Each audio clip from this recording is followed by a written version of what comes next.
இவங்களுக்கு நான் அமைச்சு கொடுத்த வாழ்க்கை தெரியாம சில பொய்ய சொல்லிட்டோம். இவங்க எல்லாம் கால்ல விழற சாக்குல கால் கிளம்புறீங்களா? அம்மா அப்படி இல்ல உங்க வாயால சொல்லாதே மாமா. முடியாது. உனக்கும் இந்த வீட்டுக்கும் உண்டான இன்றைக்கி பாண்டியன் ஸ்டோர்ஸ் எபிசோடில் பார்த்தீங்கன்னா பாண்டியன் சொல்லிடுறாரு, தயவு செஞ்சு என் பையன் வாழ்க்கையை ஸ்பாயில் பண்ணதெல்லாம் போதுமா, நீ தயவு செஞ்சு இந்த வீட்டில் வாழ வேணா, நீ கிளம்பிடு உங்கள் வீட்டுக்கு அப்படின்னு சொல்லி மயில்கிட்ட சொல்கிறாரு. அதுக்கு மயிலோட அம்மா வந்து அப்போஸ் பண்ணுறாங்க. என்ன விளாடுறீங்களா, என் பொண்ணு வந்து நியாயப்படி இந்த வீட்டுக்கு முறைப்படி கல்யாணமாகி வந்தவ, இந்த வீட்டோட மருமக, அவளுக்கு என்ன உரிமை இல்லை அந்த வீட்டில், நீங்கள் வந்து முடியவே முடியாது, நீங்கள் அனுப்புனாலும் அவள் இங்கே தான் இருப்பா அப்படின்னு சொல்லி ரொம்ப ரூடாக பேசுகிறாங்க. அதுக்கு சரவணன் கோச்சிக்கிட்டு, நல்ல வேளை எங்கள் அப்பா வந்து இப்படி ஒரு முடிவை எடுத்துட்டாரு, அவர் வந்து இவங்கெல்லாம் மன்னிப்பு கேட்குற பாட்டு இறக்கப்பட்டு இங்கே இருக்க வச்சிருவாரோன்னு நான் பயந்துட்டேன், நல்ல வேலை இப்போ தான் எங்கள் அப்பா வந்து எனக்கு பிடிச்ச மாதிரி முடிவெடுத்திருக்காருன்னு சரவணன் சொல்கிறாரு. அவரோட ஸ்டாண்டில் கரெக்டாக இருக்கார்.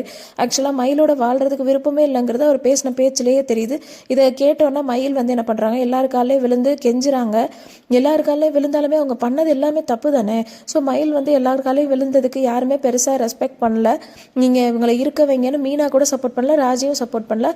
கடைசியில் மயில் கெஞ்சி கெஞ்சி பார்த்தும் யாரும் இது பண்ணாமல் குழலி என்ன பண்ணிடுறாங்க, அவங்க பேகை தூக்கி ரோட்டு மேலே வீசி நீ மேலே வெளியில் போன அனுப்பிச்சி விட்றாங்க. ரோட்டில் எல்லாரும் எடுத்த வீட்டிலேருந்து எல்லாருமே வேடிக்கை பார்க்குறாங்க. இன்றைக்கி எபிசோட் இதோட முடிச்சிருக்காங்க.